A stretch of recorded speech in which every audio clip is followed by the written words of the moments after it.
মুসলিম জাতির পিতা নবী হজরত ইব্রাহিম আলাইহিসসালাম তার ছেলে ইসাক আলাইহিসসালামও নবী ছিলেন।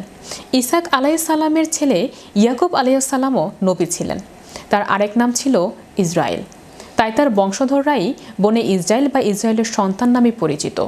বনে ইসরায়েল অভিশপ্ত হওয়ার 10 কারণ নিয়ে বিস্তারিত দেখুন ডেস্ক রিপোর্টে। মুসলিম জাতির পিতা নবী হজরত ইব্রাহিম আলাইহিসসালাম তার ছেলে ইসাক আলাইহিসসালামও নবী ছিলেন।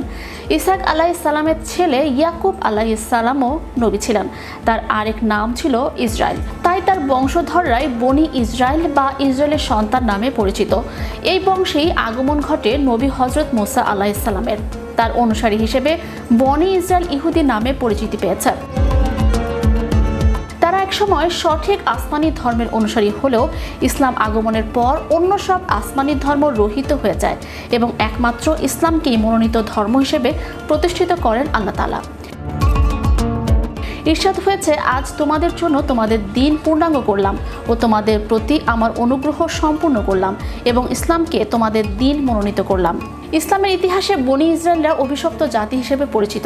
কোরআনে এসেছে, আল্লাহর নবী দাউদ আলাইহিসসালাম ও ঈসা আলাইহিসসালাম বনি ইসরায়েলের অবিশ্বাসীদের অভিশাপ দিয়েছেন। ইরশাদ হয়েছে, বনি ইসরায়েলের মধ্যে যারা কুফরি করেছে তাদেরকে দাউদ ও মারিয়াম পুত্র ঈসার মুখে লানত করা হয়েছে। তা এ কারণে যে তারা অবাধ্য হয়েছে এবং তারা সীমা লঙ্ঘন করত। এ আয়াতে অভিশপ্ত হওয়ার কারণ হিসেবে তাদের অবাধ্যতা ও বাড়াবাড়ির কথা বলা হয়েছে। পরের দুটি আয়াতে আরও কিছু কারণ উল্লেখ করে আল্লাহ তাআলা বলেছেন, তারা যে অন্যায় কাজ করেছিল তা থেকে একে অপরকে নিষেধ করতে না। তাদের কাজ ছিল অত্যন্ত গর্হিত।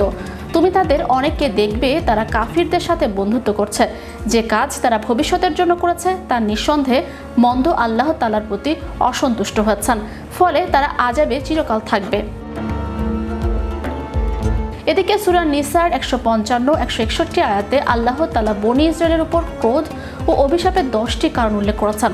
কারণগুলো হলো ব্যাপক পাপাচার, আল্লাহর প্রেরিত ধর্ম গ্রহণ করতে মানুষকে বাধা দেয়া, তাদের ধর্মে সুদ নিষিদ্ধ হওয়ার পরও সুদ খাওয়া, অন্যের সম্পদ আত্মসাৎ করা, অঙ্গীকার ভঙ্গ করা, নবীদের হত্যা করা, আল্লাহর প্রেরিত ধর্ম গ্রহণ না করে অজুহাত দেয়া যে আমাদের অন্তর তালাবদ্ধ, নতুন কোনো ধর্ম গ্রহণ করা আমাদের পক্ষে সম্ভব না, কুফরি করা, মারিয়াম আলাইহিসসালামের প্রতি মিথ্যা অপবাদ দেয়া, ঈসা আলাইহিসসালামকে শুলে বিদ্ধ করে হত্যার মিথ্যা দাবি করা। Channel Europe news desk.